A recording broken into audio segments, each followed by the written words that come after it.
Welcome to Love Thy Selfies. I'm Melissa, and this is a podcast where self-love gets real. Not fluffy, not preachy, just human. Sometimes we'll go deep, and sometimes we'll laugh. But every episode will remind you of one thing. You're already enough. So grab your coffee, take a breath, and let's do this together. Welcome back to the Love Thy Selfies podcast. So if you have ever felt like your body was something that you had to conquer, or if you've ever treated weight loss like it was a battle, or if you have ever believed that discipline alone should be enough for you, then this episode is written for you. Today, we are starting something, and I am calling this series the Weight Loss Truce Series. It's not because I gave up on myself, but because I just stopped fighting myself through my weight loss journey. So, for over a decade, weight loss has felt like I was literally in the middle of a war. It was a war against hunger, a war against cravings, a war against the scale, a war against myself in every possible way. And the exhausting part wasn't just the food or the workouts, but it was the constant mental noise, the calculations, the guilt, the comparisons, the belief that if I just tried harder, eventually I would finally win. But what if the war wasn't the actual problem? What if fighting your body makes your body fight you back? That is what this season has been about for me. Calling a beautiful, peaceful truce.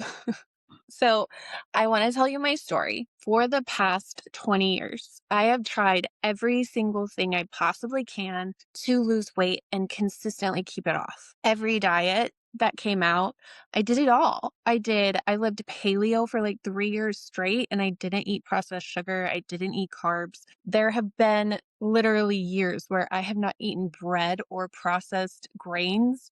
I tracked all my macros in spreadsheets.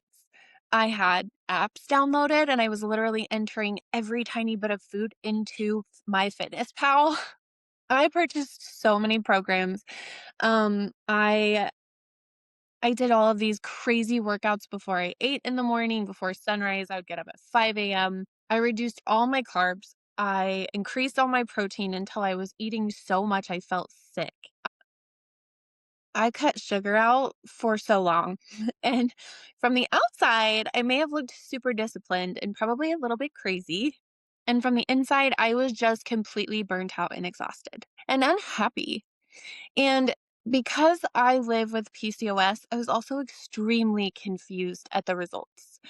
Why did it work for everybody else, but it didn't work for me? Why did my body feel like it was resisting me? Like I literally felt like everything I was trying to do to love myself, my body was paying me back in hatred. And the truth is that I wasn't just dieting, I was punishing myself relentlessly for years.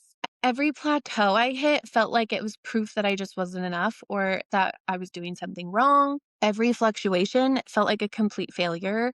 There is something deeply painful about believing that your body is your enemy. The loudest part of this journey for me was not the hunger, it was the white noise in my head that I didn't even know was there. Should I eat this? How many grams is that? Did I earn this? Do I deserve this? I should really go for that walk. I should really go to the gym again. What about 2-a-day workouts? Even on good days, my thoughts were completely consumed by all the things that I wasn't doing right. And when you live that way long enough, it doesn't just exhaust your body, it exhausts your entire identity. I didn't want to be someone who thought about food all day. I didn't want to wake up calculating. I wanted it to come naturally, and I wanted it to be so easy, and I wanted peace. Peace in my body, peace in my heart, peace in my soul around food. And the most surprising thing about starting a GLP-1 wasn't the weight loss. It was the peace and quiet in my head. The food noise completely softened, and the urgency around eating faded. It was gone. I could have thought about food and it would completely pass within a minute or two, maybe after I took a couple sips of water. So, for the first time in years, I felt completely neutral. I was not obsessed. I was not restrictive. I was not spiraling constantly.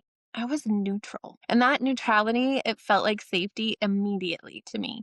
It wasn't because I was physically smaller, but it was because I wasn't fighting with myself every bite I took or every step around my house when I was constantly thinking about what snack I needed or what I was eating for lunch or dinner. That was gone. I finally got my life back again.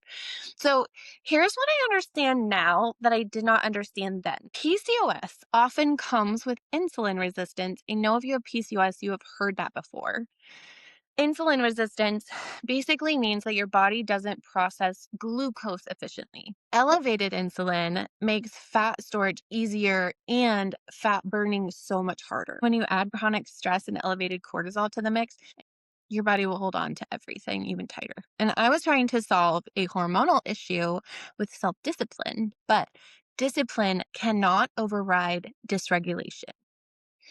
GLP-1 medications are proven to improve insulin sensitivity and to regulate your appetite signaling. So for me, it wasn't about taking a shortcut or cheating. It was literally about aligning my hormones in my body to a beautiful place where I was finally able to have some success. The scale moving is very visible, but the piece is invisible. And a lot of people haven't talked about this. This was a complete shock to me when I started. The shift in how I would even speak to myself. I am a completely different person, and my husband is pointing that out to me. So, my absence of panicking around food, wondering where we're going to eat, wondering if I'm going to get enough protein, wondering if I'm going to eat too much fat because we're eating out, or the calories are going to be too high, or what's a good swap at this restaurant, or whatever it may be. I was stressed all the time, planning my entire life around meals and food. So this season has become so undramatic. It's actually unsettling.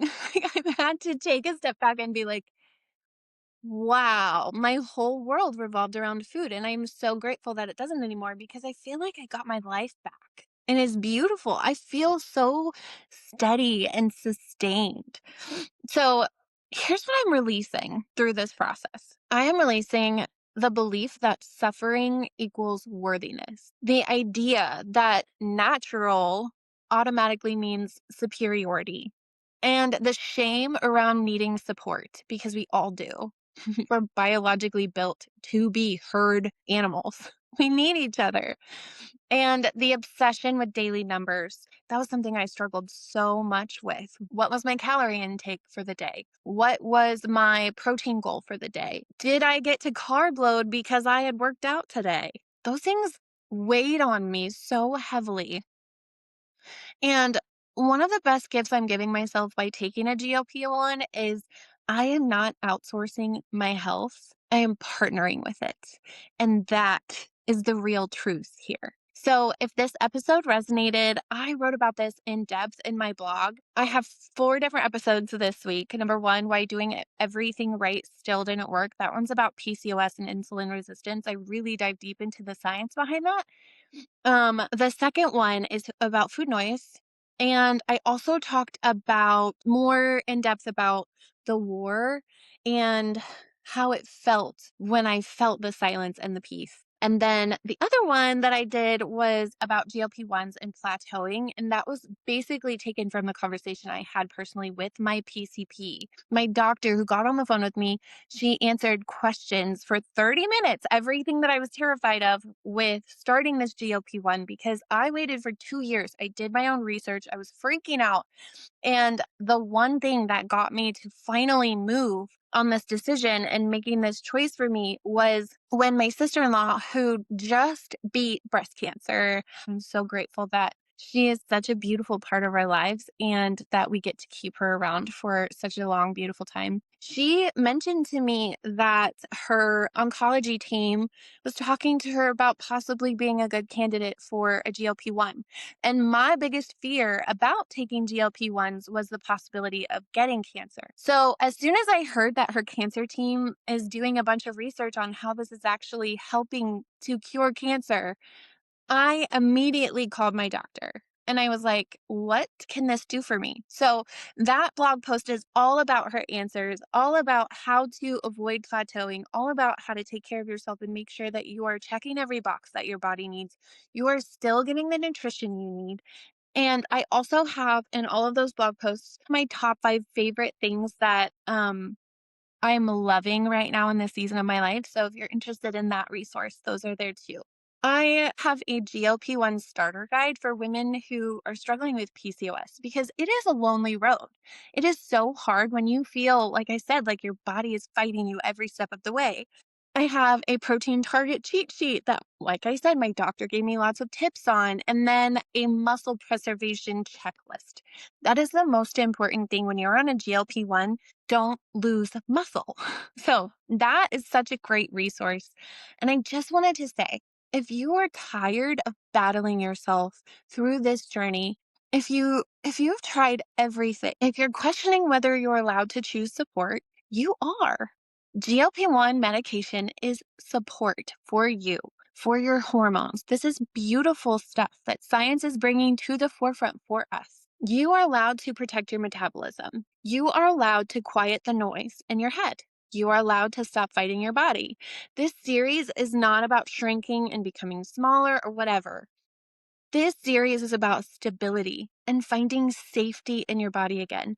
It's about calling a truce and finally feeling at peace with you again, with that mental voice in your head that has made you feel so small for so long. And if you're here, I just want you to know that you are not alone. And I hope you stay with me along this journey because I'm only 3 to 4 weeks in, and it's already been such a beautiful journey for me. I've learned so much. So I hope to see you next week. I'm going to be posting another episode on Friday. So make sure that you come back and listen to how my life is improving over and over again. All right. Namaste, bestie. Thanks for listening to Love Thy Selfies. I'm Melissa, and while I'm not a therapist, I believe in the power of everyday self-love. So let's keep it simple, breathe deep, laugh often, and remember, you are already worthy of love exactly as you are. I'll see you next time.